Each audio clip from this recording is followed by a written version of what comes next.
Hello and welcome to Project Art Now. Please join me as I go deep into a tale filled with betrayal, love, passion, and fantastic hair. I'm talking, of course, of Rapunzel. Please share your thoughts on the comment section. This week's drawing is based on a scene from The Girl in the Cave by Iza Forestspirit. To know more about her stories, I leave Iza's link in the description box. Take a look at my store, where you'll find great variety of products with cool designs. If fantasy and science fiction is something you enjoy, then The Project Sare is a book that you must read, and I'll be honored if you follow me on my social links down below. Now, let's get deep into the tale of Rapunzel. For this video, I'll be using the original version of this grim tale. In it, we learn there once was a lady and her husband who long yearned for a child. They happened to be neighbors with a powerful enchantress who had great power and was dreaded by all the world. She owned a beautiful garden that they could see from their window. Okay, one quick thing here. The story doesn't tell us if they moved in next to the enchantress or if it was all the way around, but living next to a person who's dreaded by the world sounds like a bad idea. Well, one day the lady saw the most beautiful rampion, which sounds like the name of a Pokemon, but it's actually a plant. Anyway, it looks so green and fresh, the rampion, not the lady. Also, I googled image rampion Rapunzel, and here are the results. So, I'm guessing there is something lost in translation, because otherwise I don't get it. Speaking of things I don't get, the lady told her husband if she doesn't eat some of the rampion, she shall die. I mean, if it were tacos, I'd get it, but such drama over a rampion? In all fairness, I do not know what the rampion tastes like, but my gut tells me it's not worth it. The husband, seeing the desperation of his wife, did what any reasonable man will do and broke into the enchantress garden to steal the rampion. I mean, it's not like knocking on her door and politely ask for some rampion was an option, right? Anyway, once she had some rampion, the lady made herself salad with it. She enjoyed so much that her craving for it increased 3 times, which I have to say is the most unrealistic thing of this whole tale. And so the man went to steal some more rampion. However, this time the enchantress caught him in the act, and she angrily complained, as one does when someone tries to steal one's vegetables. But then the man pleads for mercy, which the enchantress granted. She even let him take as much rampion as he needed. Now, I wonder why she was dreaded by the world. Sounds like she's a nice person, well, if we ignore the fact that she imposed one condition. In exchange for the rampion, she will take the child that his wife will bring into the world. So, at the start of the tale, we are told that they wanted to have kids but failed to do so. But now it seems as if the enchantress knows they're finally having a child. Suspicious. Very suspicious indeed. As agreed, the man took the rampion. Then later, he and his wife have a baby girl. The enchantress took her, named her Rapunzel, and raised her as her own. Once Rapunzel reached the age of 12, the enchantress locked her in a tower in the forest. We had no doors or stairs. The only access was by a little window on the top. We do not know who built such tower, but they were for sure the most impractical person ever. Rapunzel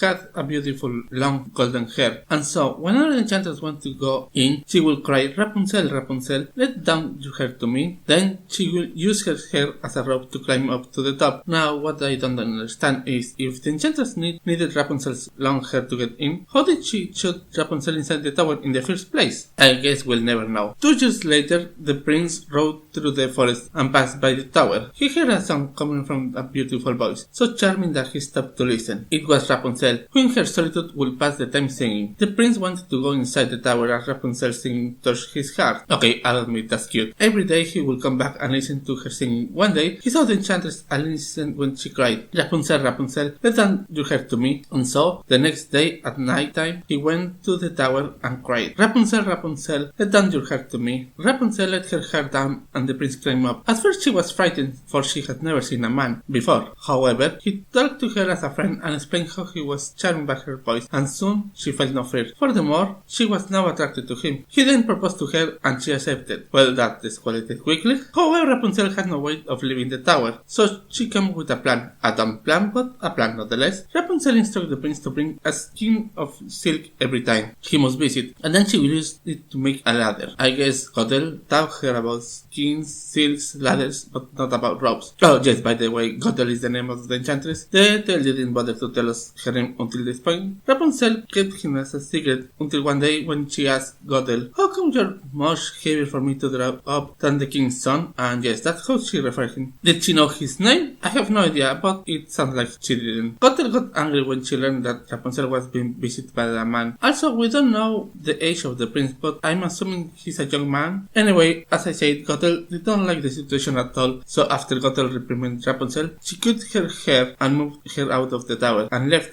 her in a desert. Then returned to the tower and waited with Rapunzel's hair for the prince to return. Okay, so first, we are led to believe believed that the only way in and out of the tower is with Rapunzel's hair. But then, how could Gothel took Rapunzel away and then return to the tower? Sure, Gothel is supposed to be a powerful enchantress, but then why she was using Rapunzel's hair all that time? Also, how come Rapunzel couldn't escape using her own hair? This has to be the most confusing tale ever. So, when the prince returned and not knowing Rapunzel was not longer there, Gothel tricked him using Rapunzel's hair. The prince reached the tower and saw Gothel instead of Rapunzel, who then taunted him by telling him he would never see Rapunzel again. He felt so much pain that he leapt from the tower, landing on thorns that blinded him. Kid then wandering around the forest, eating nothing but berries and roots, and did nothing but lament about the loss of his wife. In case you are wondering, when did Rapunzel become his wife? Well, I'm just as confused as you are. Also, I have to say, this tale turned out to be way darker than I remembered. After years of aimless roaming around, he happens to come to the desert where Rapunzel was living, with the things she birthed. There they live in westerness. Remember when I said this is the most confusing tale ever? Well, it just got worse. First, let's address the issue with the twins. As far as we know, the prince is the only man she ever knew, so my best guess is that he's the father. The thing that bothers me is that I seriously doubt Gothel ever bothered to tell Rapunzel about the birds at the base. So I'm going to let you get your own conclusions here because personally I think that's just messed up. Now the next thing I want to point out is the fact that she stayed all the time in the desert even after having the twins. I have no idea how they managed to survive. Gothel is no longer mentioned in the story, so she clearly abandoned Rapunzel, who at this point I have no option but to say she's dumb. Well, the prince recognized Rapunzel for her voice. When Rapunzel saw him, she fell on his neck and wept. 2 of her tears wet his eyes and they grew clear again. How on earth did you know what? It's not worth it. At this point I'm just gonna let it go. The prince took Rapunzel and the twins with him back to his kingdom, where they lived for a long time,